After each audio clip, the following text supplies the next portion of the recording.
50, 45. There goes Davis. Oh, my God. Davis is going to run it all the way back. Auburn's going to win the football game. Auburn's going to win the football game. He ran the missed field goal back. He ran it back 109 yards. They're not going to keep him off the field tonight. Holy cow. Oh, my God. Auburn wins. Auburn has won the Iron Bowl. Auburn has won the Iron Bowl in the most unbelievable fashion you will ever see. Oh, football is back. Welcome in, everyone, to a brand new edition of The Dream Wager, episode 558. Today is Wednesday, September 3rd, 2025. Kid, we're about 27 hours away from kickoff. Whew. I can't fucking wait, kid. How you doing today? I'm doing great, Dill. A little tired, can't lie. Still moving in, Dill. So he's still in the process, as you can see. Office is not set up yet. Small chance it might not be this weekend. But other than that, Dill, I'm excited not just to talk about football, because we've been talking about football for a couple weeks now, but to watch some football. So I can't wait till tomorrow, Dill. It's gonna be an exciting. I'm gonna be honest, exciting first weekend in my opinion. Yeah, we got some really good games in week one, but we will talk and give plays out for Thursday night football between the Eagles, defending champs, Eagles taking on and hosting the new and improved Dallas Cowboys. While plays, picks, props, everything for you a little later on in the show. Small slate in the MLB will end over there. But, kid, football started for college football. Not the best. You know, I started last show by saying the week one surprise had to have been Florida State. No, it was UNC. I mean, holy shit, they got their ass kicked. First drive was good. Went down, scored. After that, for 2 hours, they did not score. It was bad, bro. It was bad. Yeah, you know, I know we were live on this show there while the first drive went on. UNC marched right down, looked good. You know, the vibes was high. And then about for 2 hours straight, though, TCU, give credit to TCU. Yeah. 41 to nothing. It was 41 unanswered. 41 unanswered. Final score 48-14. I'll be honest. I know there's a lot of blame to go around, and I don't want to crucify Bill Belichick off of one game in his first ever college game. But let's just be real, people. That was a bad sighting. That was a bad night for the great Bill Belichick, Dill. Do you know 48 points is the most he's given up in his career? Most he's given up this century? Wow, I did not know that. Yeah, that was, to me, that was the most, like, eyeballing thing. He never gave up 48 points in the NFL. So the fact that you gave up 48 points as your first game, as in your debut at home, you know, like I said, I still got a lot of love and respect for Bill Belichick. But did he possibly lost his fastball a little bit? Yes. Maybe he's a little distracted off the field. Maybe not all laser focused, all in on USC. Yes. Maybe you know, the recruiting aspect of it and the other angles of college football doesn't really have the greatest pitch on it just yet. And so there's a lot of X factors that went into this loss still, but no doubt about an embarrassing loss for Bill Belichick and the Tar Heels. I mean, we should have saw this coming. Coaches who usually come to college from the NFL don't usually do good right out of the gate. And we saw that here in week one. I mean, it was a major U-Haul. Like they turned over the whole team, and it looked like it. They benched their quarterback in the first game. It was bad, bro, and he was not happy. Real quick, they went 2 hours. I think they didn't complete a pass to the fourth quarter. It was like 128 minutes they didn't complete a pass for. You didn't think about throwing the screen? Like, it's just things like that. How could you go 2 hours of game time without completing a pass? It was like bad. That comes down to coaching. You got to put them in better position to succeed. I understand he might be, you know, outmatched talent-wise, maybe physically as well. But you got to at least be able to put your players in position to execute plays. And We didn't even see that from UNC. There were videos coming out on X or Twitter, whatever you guys call it. People were leaving in the third quarter, and it was one of the most games. Everyone was there. Randy Moss was there. LT was there. Jordan was there. And then you don't even score 3 touchdowns? Yeah, it was embarrassing. And it was embarrassing. We got to call it how it is. It was embarrassing. So, yeah. Can the UNC Tar Heels rebound from this? We'll see. That's the biggest question. I think it's a tough task, but I'm not gonna call for Archie Manning's job after week 1, and I won't be calling for Bill Belichick's job after week 1. He'll be fine, I think. Both embarrassing performances. Yeah, they do play Charlotte on the road, so must win. Yeah, must win, or is it a must win or can't lose? Gotta cover. Gotta cover. I didn't look at the spread. I didn't either. Like I don't really know what it is. Assume North Carolina, but it is they are on the road. I'm gonna assume they're 4-point favorite. I'll check real quick. By the way, I'm 9-8 since I wind up losing that game, so I do finish up one game above 500. So and I'm on the opposite side. I went 1-2 and the one game under 500. But week 1, people, I don't dive all in right away. You can see why. Come week, I'm gonna say 5 to 6. I'm gonna start laying in there a little more. So North Carolina opened up week 2. -21. It's come down to -13.5. It's come down a whole touchdown. You still laying 13.5 on the road? No. Would I lay 7? Maybe. That's as much as I will go. Both 0-1, but yeah, tough go here for the Tar Heels at home, nonetheless. And TCU's a good team, and they felt disrespected. Honestly. So you understand why. Okay, let's go over to the Jets. And things keep getting worse and worse for my New York Jets. Elijah Vera Tucker, possibly, they fear that he suffered a season-ending injury, torn tricep. Now, he is going to get his second opinion to confirm the injury to see if he needs surgery, but this is the second time the Jets guard has torn his tricep in his career. He went down with the same, injury back in 2022, but that was the opposite arm. So, fuck it. Now he's torn both of them, but things keep getting worse and worse. It sucks because when healthy, he is a really good guard and he could help this team, but he's just been plagued with injury after injury coming out of USC. But very unfortunate news out of Florham Park today. I'll be honest, that's another blow. Just because you thought you kind of revamped the offensive line after you thought you did it last season. And I hope this season is better. And before the season even starts, boom. And, and like you said, he's been a very serviceable guard. Yeah. So it sucks. It honestly sucks for Justin Fields just because we saw what he was dealing with. Remember all his years in Chicago, he was just running for his life. So I'm kind of worried about Justin, and maybe has to deal with that same thing this year because the offensive line wasn't really good last season. Now you're already down a key starter into week 1. That's not a good sign. So I hope he recovers, and I honestly hope they'll second soldier surgery like this. No, torn tricep. Oh, torn tricep. I'll be honest though.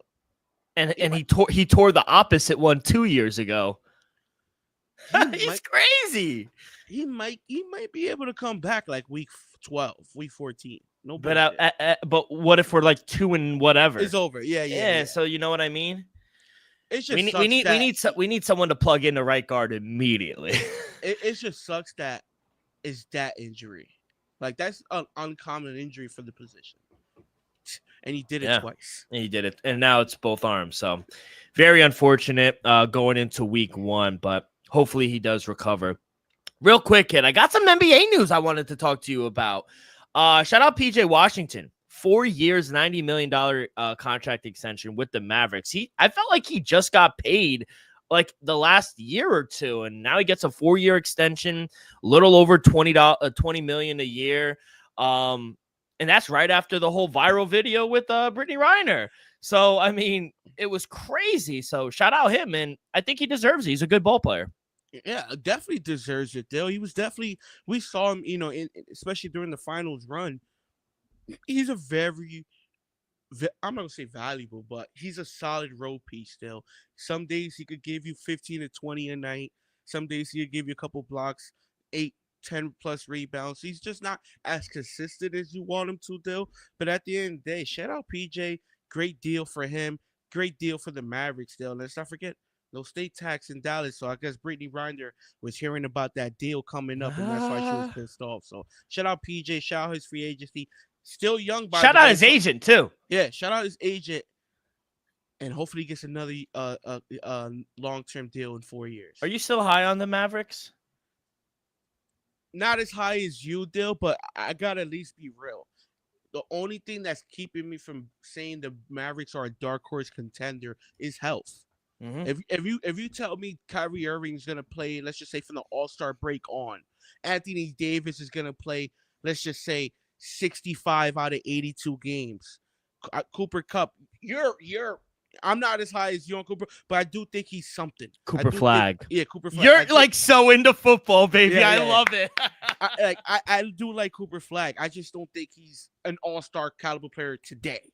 Can he be in a year or two? Absolutely. But do I think he's going to be a top 25 player, top 30 player this year? Absolutely not. So the key word for me for the Mavericks is injury still. If Kyrie's healthy, Klay Thompson's healthy, Anthony Davis healthy, then you sprinkle up you sprinkle in the Liveys of the world, the Gaffords, PJ, Flag. I think the team could go places. Even D'Angelo Russell. Even D'Lo, watch out. This team could do something if healthy. No doubt about it. Last year they finished with the 10th seed in the play in 39-43. You at least think they're going to take a step up from the 10th seed, right? Maybe not as high as I am, because I think they're a top 5 team in the West. Do I think they could make the playoffs a top 6 seed? Yes. But it's how many games Kyrie Irving and Anthony Davis are going to give me. Put it like this. My bold statement, 3 bold statements. Real quick, when you got to make 3 bold statements about a team that you're high on, that's not good. I love it. Cooper Flag's in All-Star year 1. Anthony Davis and Kyrie will play the whole year. and they'll be a top 5 team in the West. But let's clarify all year. 65 plus games. Yeah. That's what that's all year. If you play 65 plus games, 82 games. If you play 65 plus games, you're eligible for All-NBA. And so to me, you gotta play 65 games. If those two, because those are the key to the team, it has to be Kyrie and it has to be it has to run through Anthony. If they want to win a championship, let's just say contender, though. If they want to win the West, Anthony Davis, Kyrie Irving has to average 50 plus points a night. If they do that and they play 65 plus and Cooper Flag is who I think he is, would you then be surprised if they're sitting there at the 5th seed like, oh shit? No, absolutely not. I'll be surprised if Kyrie Irving and Anthony Davis. Yeah, no, that was the biggest one. Yeah. I think. So put it like this. I want to go on record saying if they both each play 65 games plus, which I doubt, but if they do, they will be a top 6 seed. I don't think they will, and I think they'll be a play-in team. Because in reality, let's just say they play 40 or less. Mm-hmm. Do you think D'Angelo Russell, Klay Thompson, Cooper Flag could lead you to a top 6 seed? No. In the loaded West. Let's just be real. No, I don't. No. Come on now, Phil. So that's why if we flip that switch and give Anthony Davis and Kyrie 65 plus games, they're live for anything. Yeah, that's what I'm banking on. That's what I'm banking. I'm putting all my chips in the middle. I'm banking on that. Let's go to another West team who finished top 5, and they were probably the hottest team going into the playoffs. Now, they did fizzle out. It's the LA Clippers. They won 8 in a row going into the playoffs. Kid, crazy story. Did you hear about this with the Kawhi thing? I didn't read the whole article, but I heard that it was about incentives and now he's being investigated for fraud.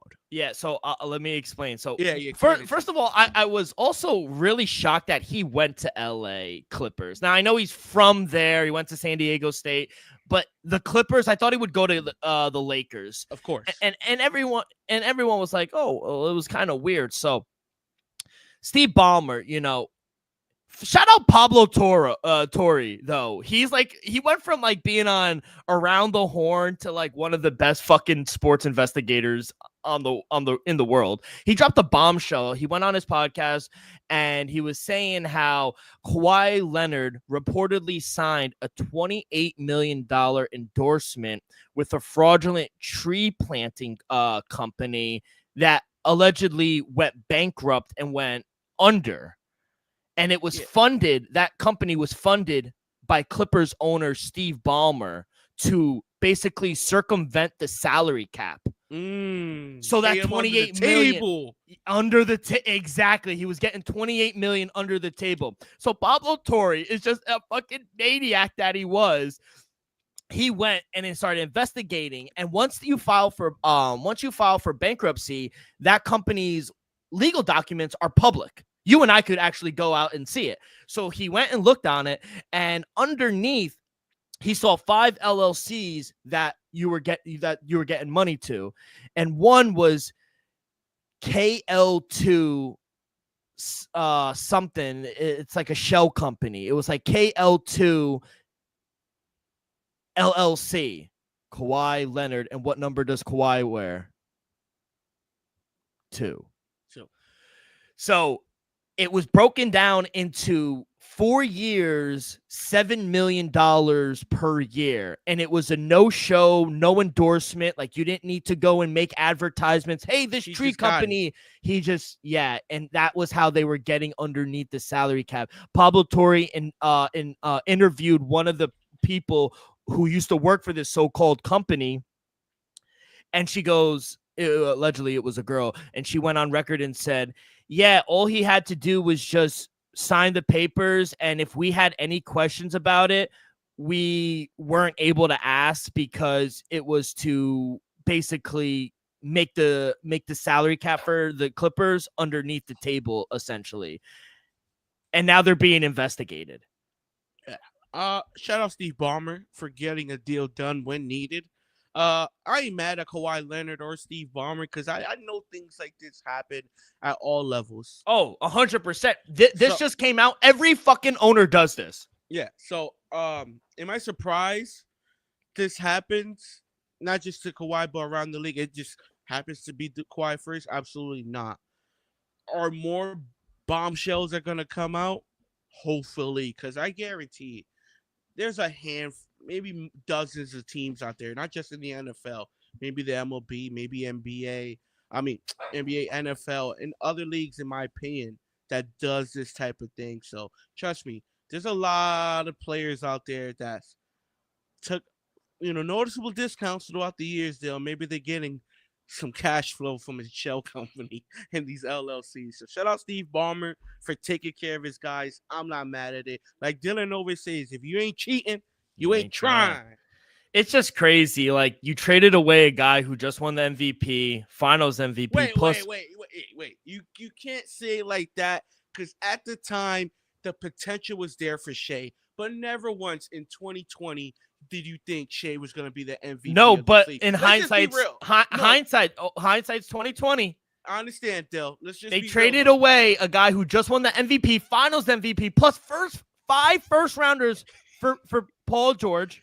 Yeah. Paid Kawhi almost $30 million under the table, got caught red-handed. Now they're likely to lose more picks for punishment. All for what?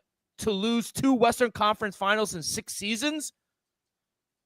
This happened back in the day with Minnesota with Joe Smith. They voided his contract and they took their next 5 first-round picks. The Clippers don't even have first-round picks to give up. They might just shoot Steve Ballmer at this fucking point. I would say Steve Ballmer would be like, just find me. He's $1 billion. We were just talking about him. Remember last episode? I put you on. I was surprised you didn't know how loaded he was. He's one of the richest men in the world. So I would, if I'm Steve Ballmer, I'm gonna tell him, find me $10 million, and let's just make this all disappear. I'm not mad at Kawhi, because if an owner's coming to me like, hey, we got you, we're gonna sign you with this big deal, you're also gonna get you 28 million, 30 million under the side. I'll be like, where do I sign? I would have been like, I blame the organization. I blame Steve Ballmer. Like, you got caught red-handed. Yeah, at the end of the day, what man? I'm gonna say 99. No, I'm gonna say 95.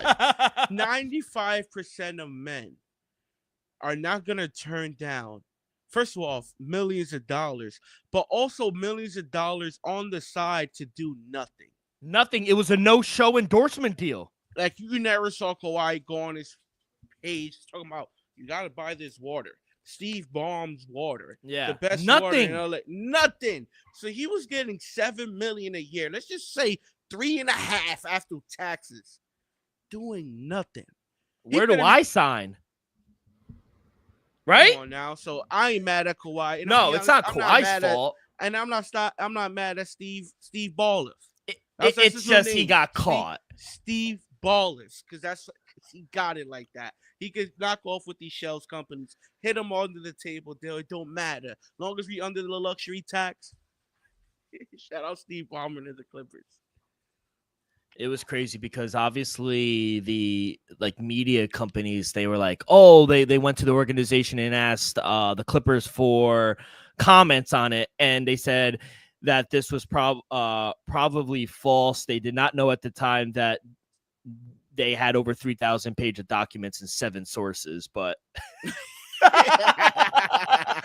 hey, what do people say? Deny. Take it all the way to the Supreme Court. Oh my God. That's just crazy to me. I thought that was like the story of the day, honestly. I kept reading into it, but all right, kid. Yeah. Let's get to Thursday Night Football. But before we do that, a quick word from our sponsor. We are brought to you by Viva Tequila Seltzer, the most refreshing hard seltzer on the market, hands down. It is no wonder why Viva was voted #1 hard seltzer in the world by San Francisco World Spirit Competition.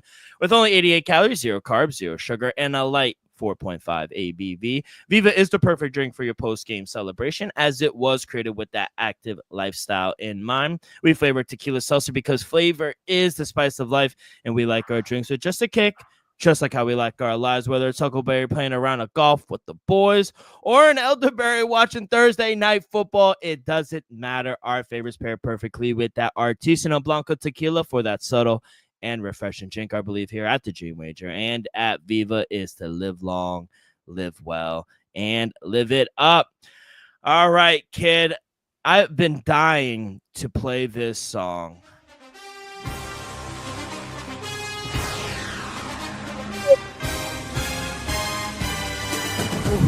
I got like goosebumps. You can't see, but I got goosebumps, kid.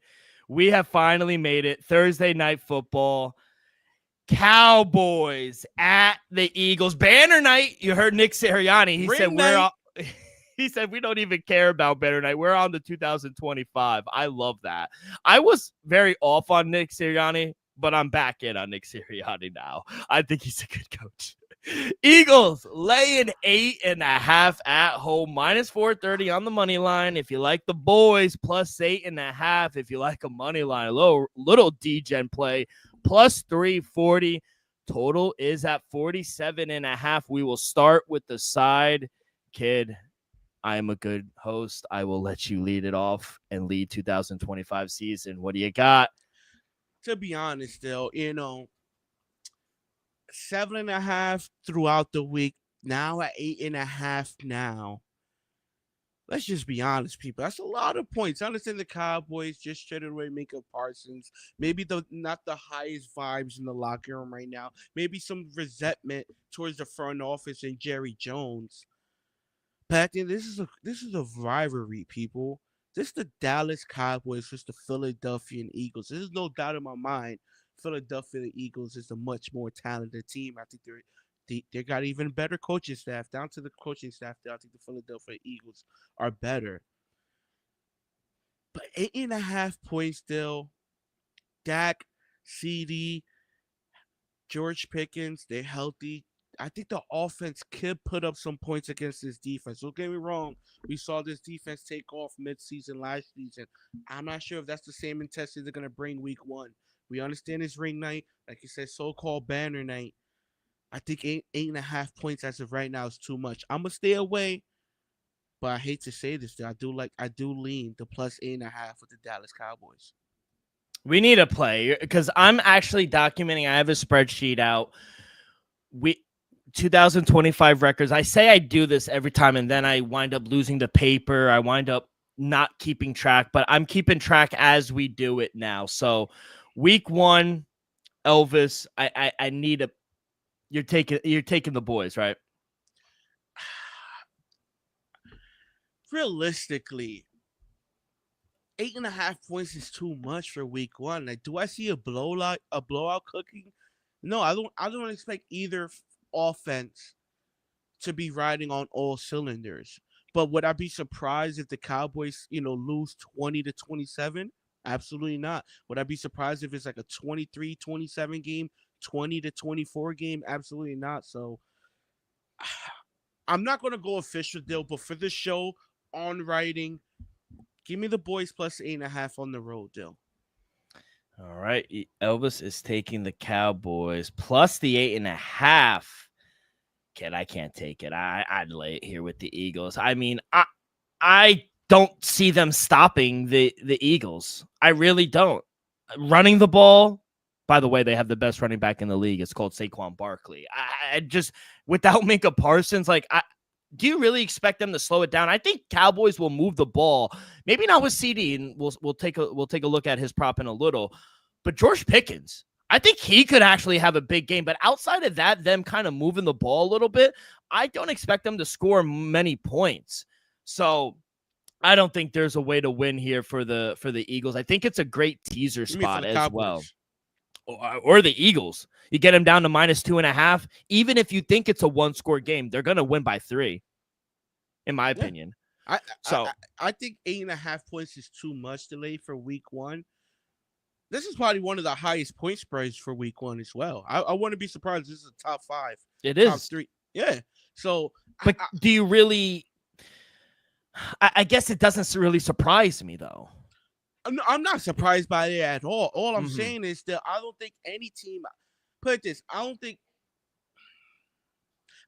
a lot of teams out there are gonna win. I'll be surprised if more than 3 teams win by double digits week 1. Yeah, that's fair. I think it's a good teaser. I teased it. I'd lay it. I'll lay the 8.5 here with the Eagles. That's going to be my official play for the side. But I think a really smart play. I know a lot of people don't really like teasers, but a nice 2-leg teaser for Sunday in a 4:00 game at home, Broncos and Titans. You tease the Broncos down from 7.5 to 1.5. I think that's a good. That's my favorite second leg of a teaser for this weekend. I will give my we'll give our lock, our dog, and our teaser come this weekend, Dale. But I'm letting people know right now, Denver Broncos, a perfect tease spot. If you're doing any teaser, just add the Denver Broncos to it. They should take care of business, and to get them down to 1.5, even 2, great number. What do you think? Now I'm not documenting totals, but thoughts on the total. It's at 47.5. I think it's kind of spot on. If anything, I probably would lean under, if I'm being honest. Like I said, I think it's spot on because I'm not giving an official score deal, but I could see 20-27. So if I had to bet on it, maybe the under, because I think the Cowboys are good for 2 touchdowns, 2 field goals. Brandy Aubrey might hit a 50, 60-yarder. Yeah, so he's good for it. Yeah, so I'm going to say the Cowboys put up 20, right? 2 touchdowns, 2 field goals, and I'm going to assume the Eagles get to 24-27. Would I be shocked if they get to 30? Absolutely not. But I don't expect them to be running on all cylinders week 1 offense. Yeah, and I think they start out slow off the gate as well. Even the Eagles, I think first half under is a very good look as well. Both teams kind of easing into things. The only way it goes over, though, Saquon pops off a 70-yard. Oh yeah, like he did in the NFC Championship. Then the game's going over. Yeah. So I agree. I think the under is worth the play as well. Maybe a team total under for the Cowboys, but that's kind of how I'd play the total.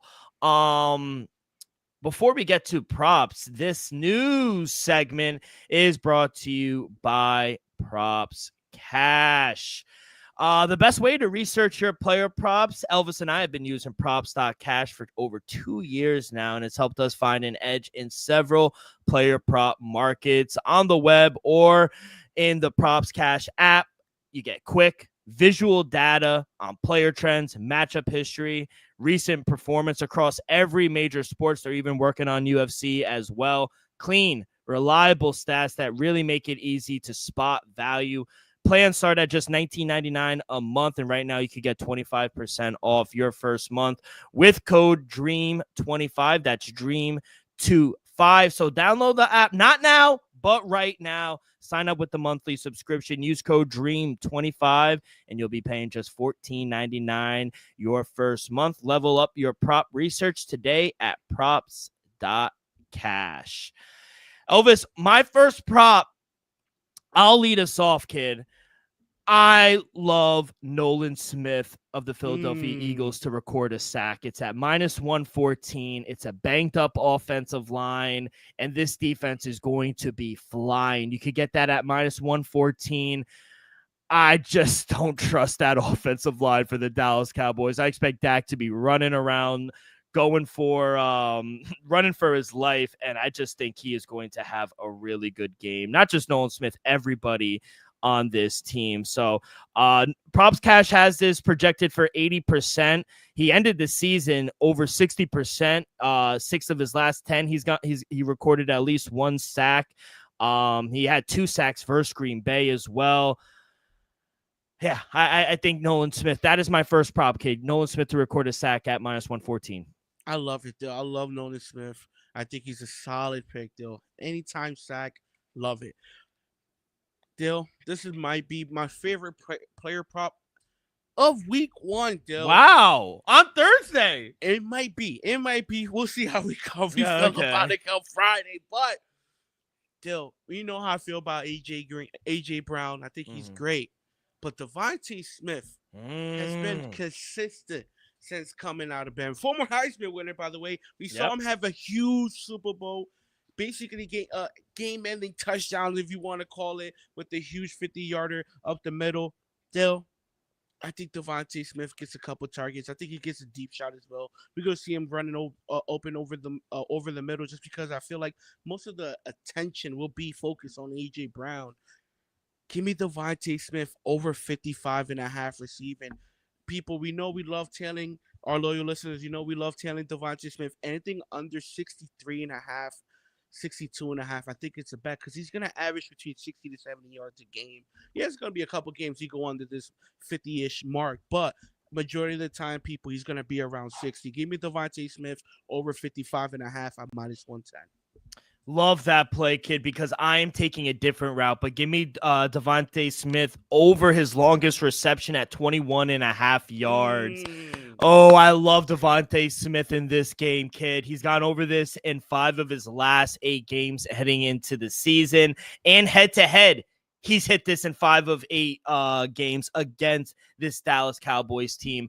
I don't trust the corners. You paid all that money for Deron Bland. I don't think he's that good. Trayvon Diggs. Who are you going to match him up with? He's probably going to be on AJ Brown. So Devontae Smith is going to have a hell of a game. I love his longest reception over 21.5 yards for Devontae Smith. He better get it because he's on my fantasy as well.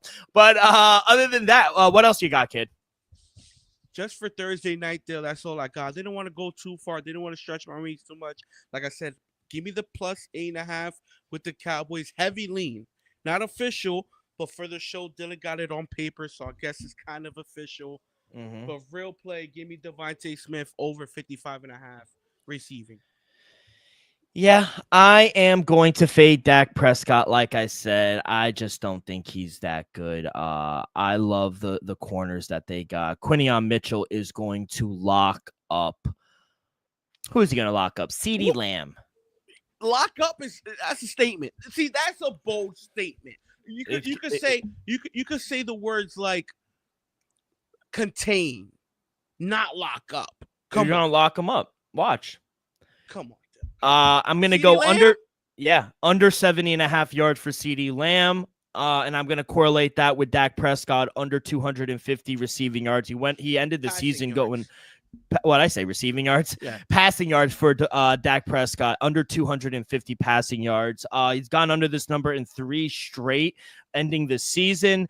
And Quinion Mitchell, Guantanamo Bay Mitchell, that's his nickname, because when you're versing him, he might be a top 5 corner already. He is that good.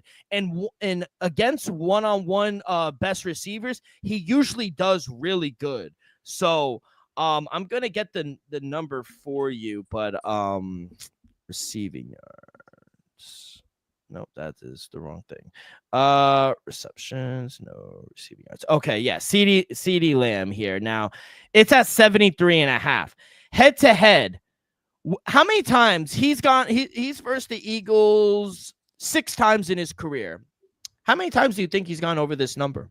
73.5. I'm gonna say 50%. So 3. 29%. He's only gone over this number twice in his career versus the Philadelphia Eagles, who have a great secondary. Mm-hmm. Quinion Mitchell, Reed Blankenship, Adoree Jackson they just brought over, Cooper DeJean, pick 6 in the Super Bowl. He's had 66, 45, 68, 120, 190, 71, and 0. 190. You gotta emphasize the 190. Yeah, 190. Yeah, he balled out. I'll give him credit with that. But 73.5 opening night on the road? Tough. Give me the under 73.5 for CeeDee Lamb as well. Under 250 for Dak Prescott. I also like Jalen Hurts over 13.5 longest rush. How many times when it's a big play or a third down, he's gonna just scramble and get a big chunk of yards? We know Jalen Hurts loves to do that, kid. So yeah, I love Jalen Hurts' longest rush as well. And that's at 13. Oh, I see 12.5 right now. He's gone over this number his last 5 games to end the Super Bowl. He had 17 yards, his longest rush. He didn't get there with Washington, but the whole playoffs he got there. Washington, 22 yards, 15 yards for Green Bay, 44 yards against LA. He's dominant against that. That number is just too low. 12.5 yards on his longest rush for Jalen Hurts, who's a running quarterback. Yeah, give me that. And I'm going to fade his pass attempts. 26.5 pass attempts for Jalen Hurts. I'll go under that, because I don't expect them to be passing the ball a lot. They're going to be up and they're going to be running the ball, especially if it's a blowout. They're going to run the ball. They don't need to pass the ball a lot. They're going to blow this team out. So yeah, give me Jalen Hurts under 26.5 pass attempts. If we come back on Friday after watching this game and we see 27 for 35 or something like that, I would be surprised. Would you?